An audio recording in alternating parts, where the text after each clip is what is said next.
What's going on, everybody? Welcome into Believe in Kentucky alongside Aaron Gershaw from the Cats Pause. My name is Vinny Hardy. AG, we got a big time guest backstage, man. Absolutely. Excited for this one and kind of put a bow on the basketball roster a little later and good stuff going on this week. Absolutely. We got a fellow Kentuckian, Hopkins County's own. Matter of fact, he's Mr. South Hopkins.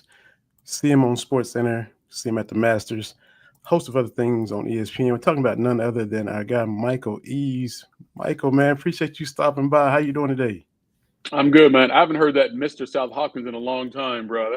Hey, That was forever. The school doesn't even exist anymore. That's how long ago that was. I'm in the same boat, man. I went to Cumberland, which is in Harlan County, but it's all consolidated. It's Harlan County now with two other schools. So I feel the nostalgia when it comes to that kind of thing, man, for sure. You know what nostalgia is another word for? Old. Yeah, I thought you would say that. Hey, while we're on the subject of Harlan County, you were kind enough to come on my other podcast a couple years ago, Cats Talk Wednesday.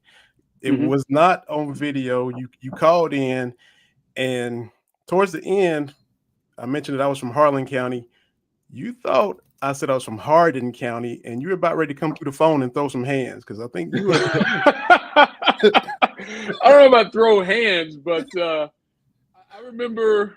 I think it was East Hardin High School. I think it was. We had an issue. It wasn't even during the regular season basketball. It was at a basketball camp, and I can't remember where the camp was, but we played East Hardin, and we ended up playing in the championship game or whatever the camp had, and I got into it with the dude from East Hardin. Okay. But again, that was a lifetime ago. But that's what I remember about Hardin County for the most part. Is like that one game I got to a fight at camp. Like, who does that? Like, come on, we're at camp. It ain't that serious. Right. Yeah, they were a little too turned up from those Hardin people, man. They gotta tone it down in camp. Man, I know the Masters, and as far as the news cycle goes, the Masters have already, everybody's moving to the playoffs and baseball and things of that nature. But we had Tom Leach on a few weeks ago. Heard you on his show the other day. Tom admits that he wanted to be the voice of the Cats. He said that was a small target to shoot for, but he wanted to be the voice of the Cats. Did you mentioned that you wanted to be at ESPN, but was the Masters kind of the dream within the dream for you? It was one of the dreams within the dream for sure. Like reaching the point in my career that I could be on the telecast for the Masters is literally one of the highlights of my career. And I say this every year, and I even posted on social media. We put up a graphic. We actually call it a tombstone because it looks like a tombstone. It comes up in the lower part of your screen. And it has the announcers, the commentators, right, for the Masters. And it's Scott Van Pelt, Curtis Strange, Jim Nance, Trevor Immelman, and Michael Eaves. And I said, you can put that on the back of my tombstone when I die, because that's a huge deal. And like, I know not everyone's into golf the way I am, but everyone realizes how big of a deal the Masters is. And one of the things about the Masters is it is so exclusive, one of the most exclusive sport events there is. Not just gaining tickets to be there and watch it in person, but also for the media. They have a lot of media requests that get denied, right? And if you think about it, the Masters has been on CBS for at least 50 years, I believe, if not longer than that.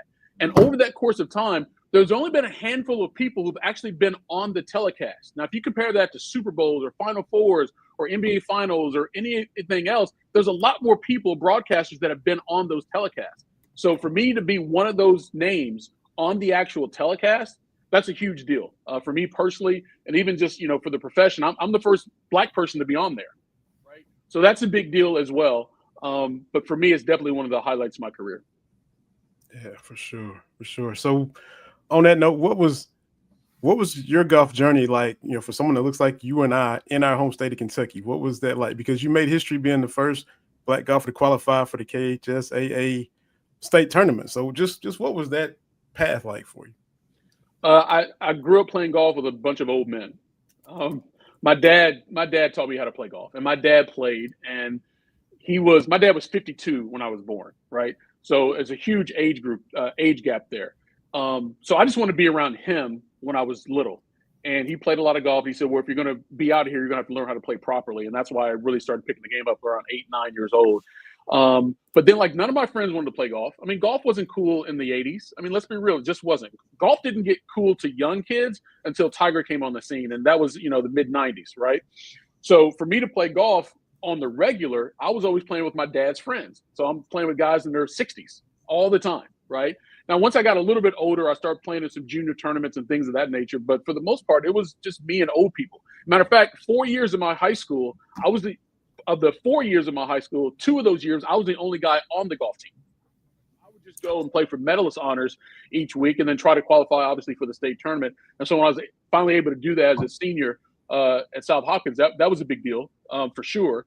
But yeah, it was, I wouldn't say it was lonely, but I was just around a bunch of old people all the time. And it was kind of cool because they taught me how to bet.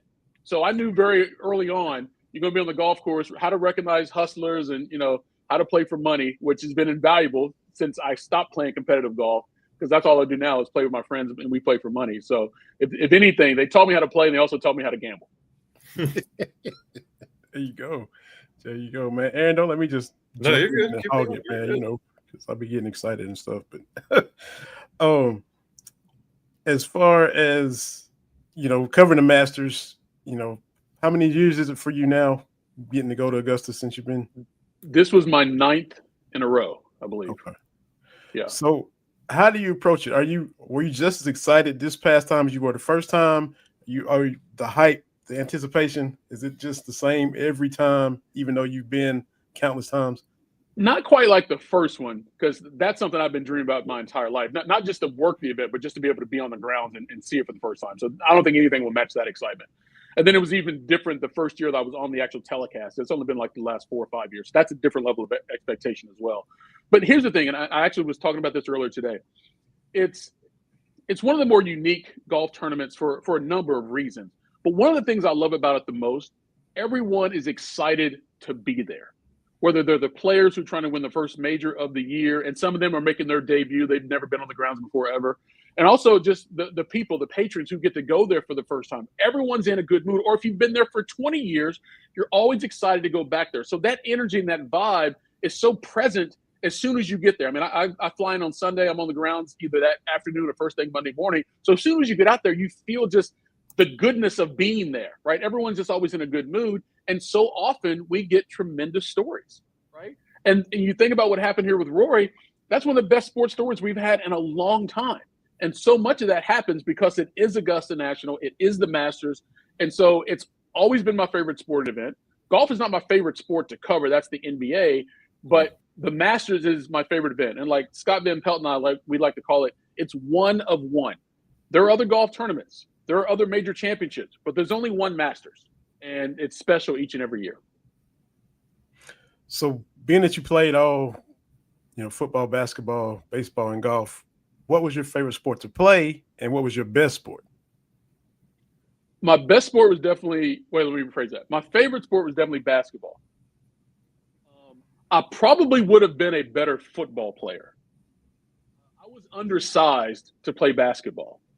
But football, I mean, I would have been a pretty decent tight end or maybe a defensive end or something like that, outside linebacker, somewhere in there.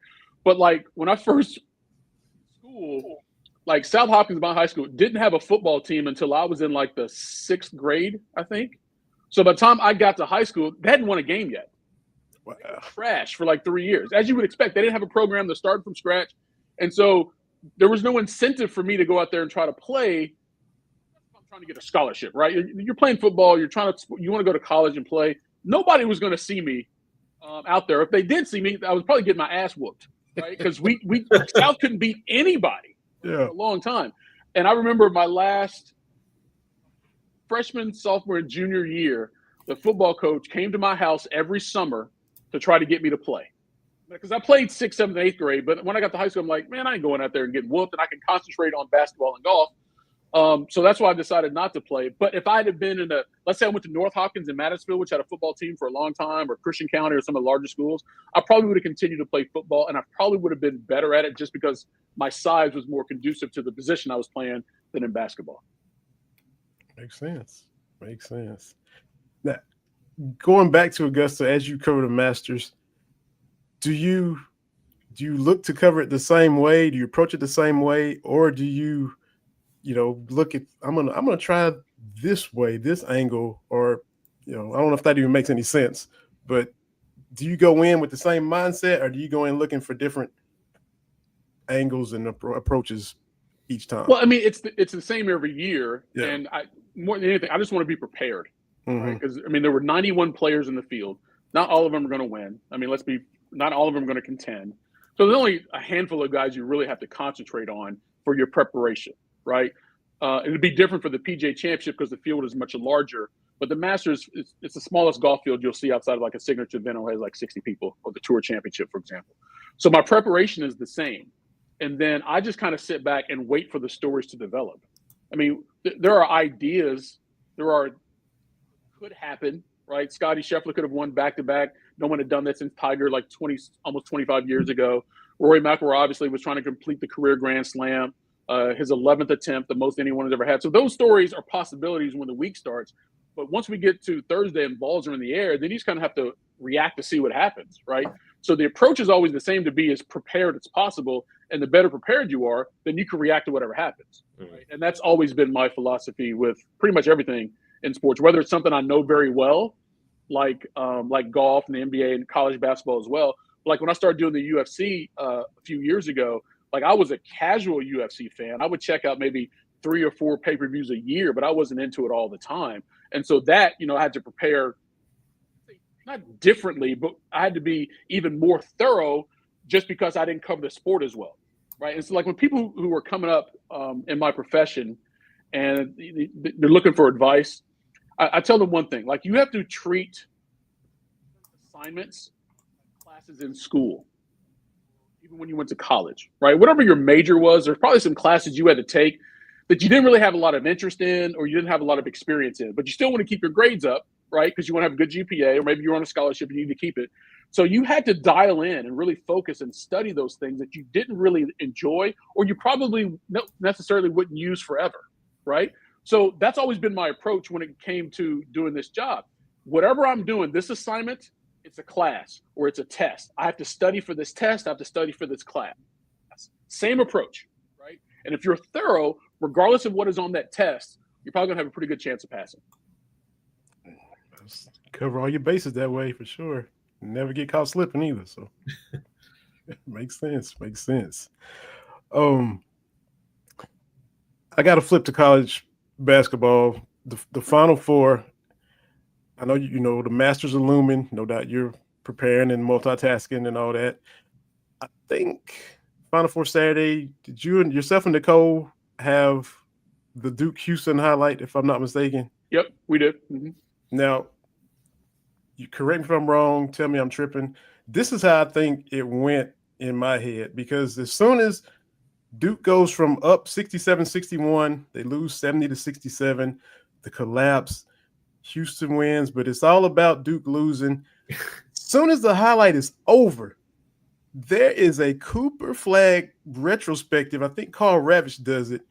In my mind, they ask you to do it, and you're like, "No, y'all let somebody else do that, because this man just lost. They just choked. We don't need to just revisit his entire season." And I just feel you saying, "No, let Rabby have that. I ain't fooling with that." Maybe I'm wrong. No, that was not assigned to me at all. That was never assigned to me. And probably they knew better. They probably knew better that Eaves is not going to do the Duke content. That's probably well known. I mean, I don't hate Duke. Don't get me wrong, but being in college and the rivalry, I fully understand it. And look, I work with guys who went to Duke. Jay Williams, Jay Billis, obviously. So I'm cool with all those dudes. Yeah. But yeah, I'm sure somebody could do it probably better than me. They would enjoy it probably. And on the flip side, when Houston beat Purdue in the previous round or round or two before that, Shea Cornett got to call that highlight. So she's inside like right. You grad. Yep. Yeah, she's trying to be professional, but inside, she is just doing backflips and stuff. So it's just the little stuff I had to ask you about. Silly stuff, but I had to ask you since you was on here with us, man. That's all. Look, everyone has some type of affinity for something, right? Whether it's like Kevin Nagandi, for example, grew up in Philadelphia. He's all things Philly, right? the only thing I really care about is Kentucky, right? But I will say this: I am the Kentucky fan that roots for Louisville until they play Kentucky. Is that right? All of my father's family, all his siblings, I should say, they all moved from our hometown there in Hopkins County to Louisville as adults, right? He was the only one that stayed there in Hopkins County. So I spent a lot of time in Louisville. Daryl Griffith grew up right around the corner from my uncle's house, right? And before I even ended up at Kentucky, there's probably a better chance I was going to go to Louisville than UK. It just worked out differently. I got a full scholarship to UK, and that's why I went there. But it's also like, look, Kentucky, we don't have a lot going on as it is as a state. So I want all the things to be great. I really do. I want Louisville to be great. I want Murray State, Morehead State, every school in Kentucky. I want them to be as good as possible. But when they play Kentucky, I expect them to take an L. But if they're not playing Kentucky, I want them to beat whoever they're playing. And if that means winning a championship and Kentucky doesn't win it, I'd rather be in the Commonwealth than somewhere else, even if it's in red instead of blue. Mm-hmm. Yes. Kentucky fans can't relate to that, and I get it. But, you know, I spent way more time in Louisville than I did in Lexington before I went to school. It makes sense. It makes sense. When you were down there at the Masters with, you know, Rory trying to win it, before it started, did you think, I got a feeling this is his year? Or were you like, man, Rory, you got to show me? I mean, where were you? I picked him. Okay. I picked him about a week before that because no one had played better part of the year before we got to Augusta than Rory. Same way the year before with Scotty Scheffler. No one had played better. Matter of fact, I think it was last 3 years in a row, the tour player that had the most wins coming to Augusta won. So now it's Rory. It was Scotty before him and John Rahm the year before that. And Scotty may have done it even in 22, if I'm not mistaken. But I knew it was at least 2 in a row that had done that. And he just played better. And so you kind of go with what the hot stick is. Now, granted, he had some demons to exercise over some things that happened in the past there at Augusta National specifically, but also just not closing out some majors like what happened last year at Pinehurst in the U.S. Open, losing to Bryson DeChambeau. So he had some stuff to get over. But the golf itself, it was him. So I picked him early in the week. Now, once we got to Sunday, and he's just cakewalking before he gets to 13, I'm like, oh, it's in the bag. And then hits it in the water. He makes another. I'm like, what is going on here? That was a different feeling. But early in the week, I was pretty confident. I was never confident again, I don't think, until he finally made that putt at 18 on the playoff. Mm-hmm. You were getting recognized. You mentioned all the things you did, and you talk about how you don't expect to get recognized by your alma mater, but you are going to be inducted into UK Alumni Association Hall of Distinguished Alumni. So congratulations for that honor on top of the other honors, the 4-time LA Emmy that I forgot to mention in the intro. So congratulations on adding a Hall of Fame induction as well. Yeah, it's pretty cool, but also everybody in the Hall of Fame is old, right? So I guess you got to get to a certain point before you can get to a Hall of Fame. But look, I mean, I've been doing this now.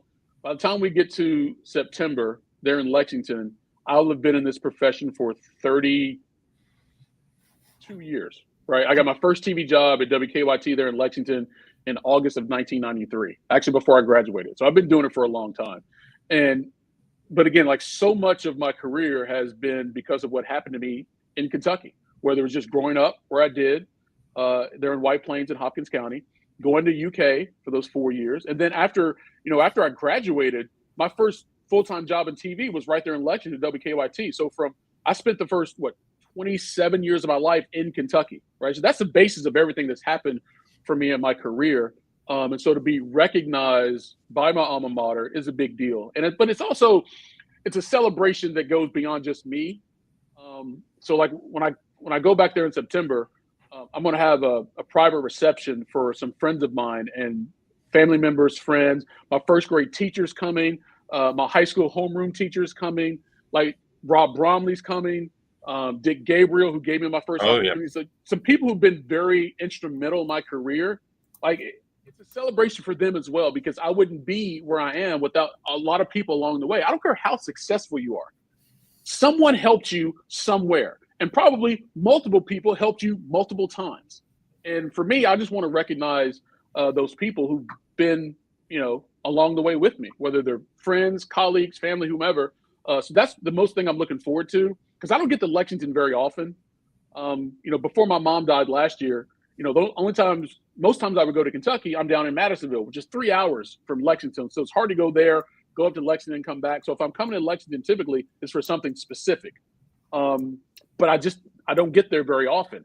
So to be able to make this trip and have so many people at the reception the night before, just to be able to talk to them and, just kind of go back over the things that happened at WKYT or in college, or I have friends flying in from Los Angeles, I have a friend flying from Seattle, like people coming all over the country to be there. And I'm really looking forward to it. That's awesome. That's awesome. Now you mentioned what I did notice. You said that, in the Hall of Fame, everybody's old. Cause I looked at the list and the article and, of all the other inductees, and I'm wondering if you're prepared to receive some hazing, because you're the young buck and on the list. I mean, they're gonna have you bringing donuts and and carrying, like there's somebody else class of 94 and somebody 03, but outside of that, this class of 70 this, 80 that, 60 this, and I'm like, you're the rookie, and they're gonna be hazing you and like bring donuts, Eves, and all that kind of stuff.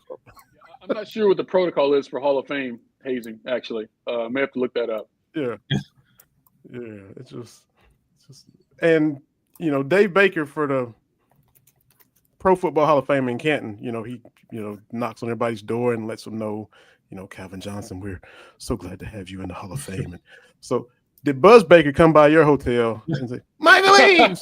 Yeah. No, thankfully that did not happen. Thankfully that did not happen, because that would have been totally weird.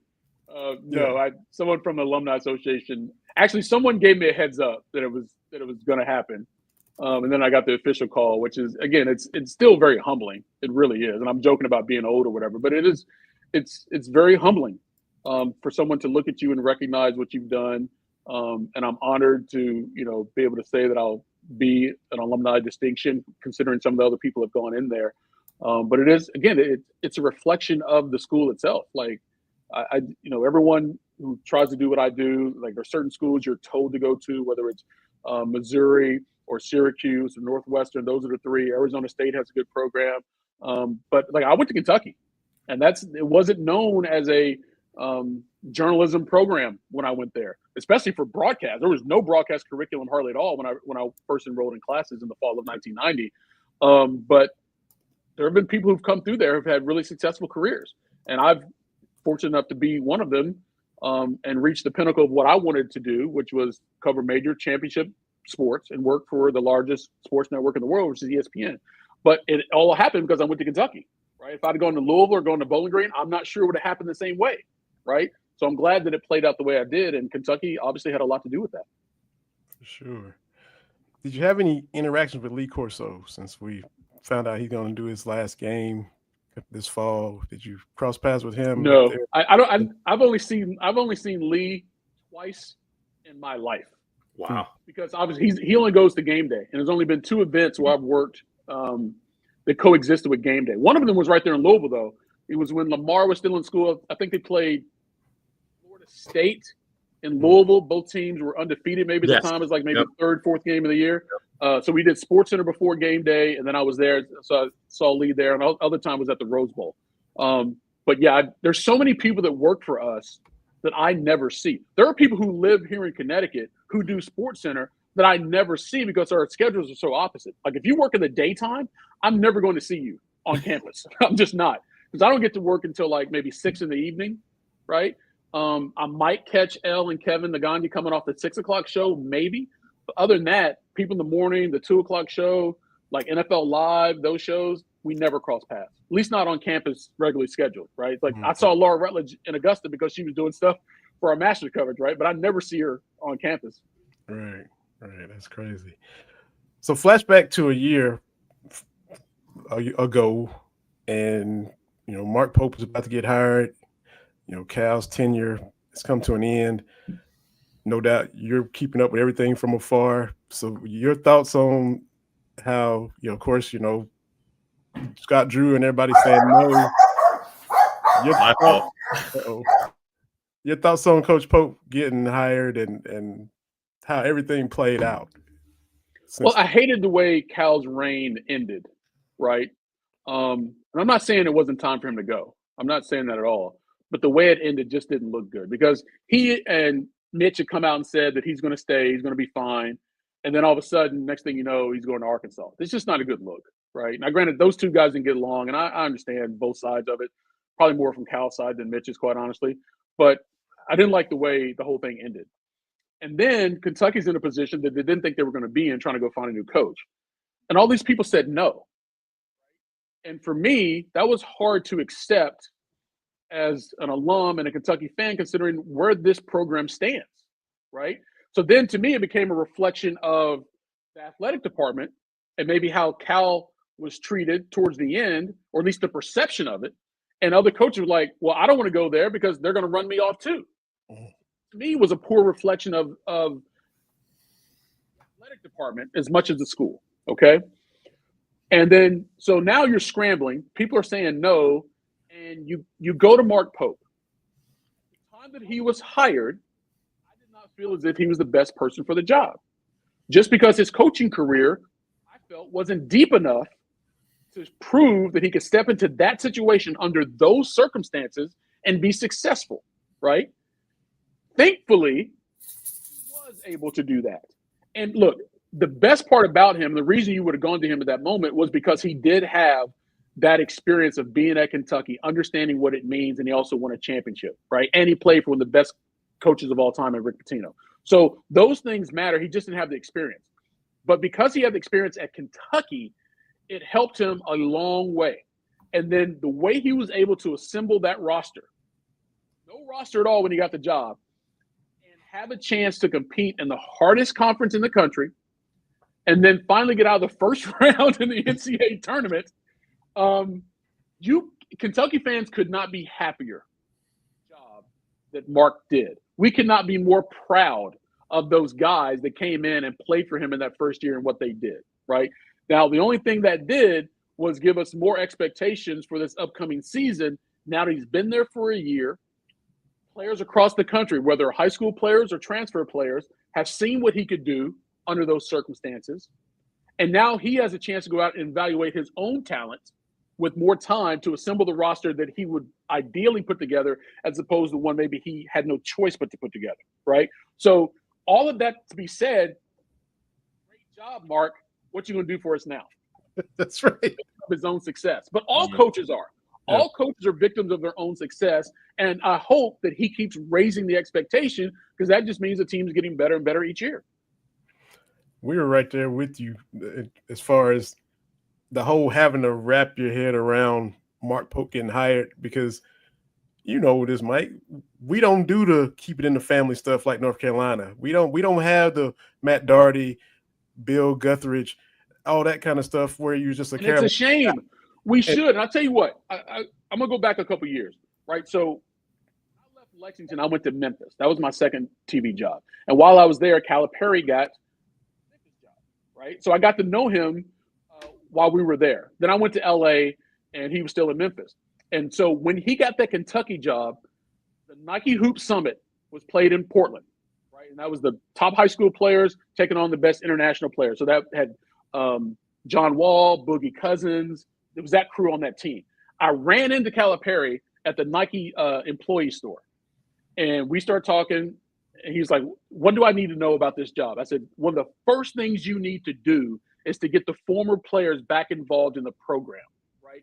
Because Billy Gillespie had ran them all off, and nobody wanted to associate with him for obvious reasons, because he's a freaking clown.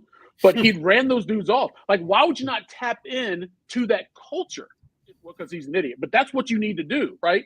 And Cal did it to a degree, but not as deep as I thought he should have, because he wanted guys that he knew and guys that were loyal to him.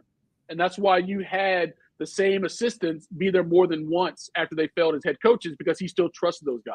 I thought he should have leaned in more to bringing back someone like a Chuck Hayes or Patrick Patterson or some people like that, right, to have on the team, because that culture is only cultivated if you continue to press it forward, right? So everyone gets a better idea. And so when you get into a situation like this, and Duke has done the exact same thing with the guys they've had on that staff, right? And that's how John Shire got the job, because he was under Mike Krzyzewski for how many years? That was so invaluable. And I hope Mark continues to do that as he goes forward, because I know that he understands how valuable that culture is. Absolutely. So you go from, him having to win us over because, I'm like, I know he's out there. For me, I was like, yeah, he's out west. I know of all of the UK guys that were coaching, he was doing the best. Travis Ford, John Pelfrey, struggles, not, nobody really worthy of stepping up to be the Kentucky coach. So of all of those, okay, Pope's doing the best.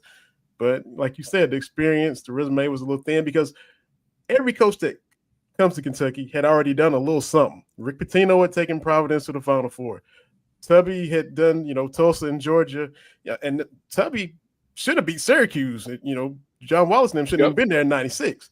So, Eddie Sutton had already done a little something at Arkansas before. So there was this. And here's the thing. They all should. If you get the Kentucky job, you should have done something somewhere else. Yeah. That's the stature of the program. That's how it should be. You're absolutely right. But you're in a situation here because Cal left the way he did that they were not in it. And then that became a poor reflection to other coaches who had done something other places. Like, yeah, I ain't going down there right now. Right now? No, I'm not going down there. Thankfully, they found Mark Pope. Thankfully, Mark Pope was able to handle the situation the way he did and have just a tremendous season. But I think so much that has to do with the culture that he experienced when he played there and won a championship. So you go from that, all of us like, I wonder if he's built for this, to this roster that he has put together now where you just plucked Denzel Aberdeen off the defending champs. And now the field of 68 guys are like, he's got too many players. He's got to. Well, did you see how many injuries we had last year? We thought we were deep enough, and we end up with a match unit. So, that whole too many players thing, I'm liking this death, man. Cal had too many players in 2015, right? Allegedly, right? It worked. I mean, it worked to the Final Four before they lost. But any good coach can manage any number of players. That's the job. And to your point, how many injuries they had this year, they needed everybody they had. So I'm sure in his situation, he'd rather have too many than too few, right? Yeah, for sure. So, and then Aaron, we talked about it. We think he addressed some of the flaws last year, even though, you put the team together quickly, get a little tougher, a little more athletic.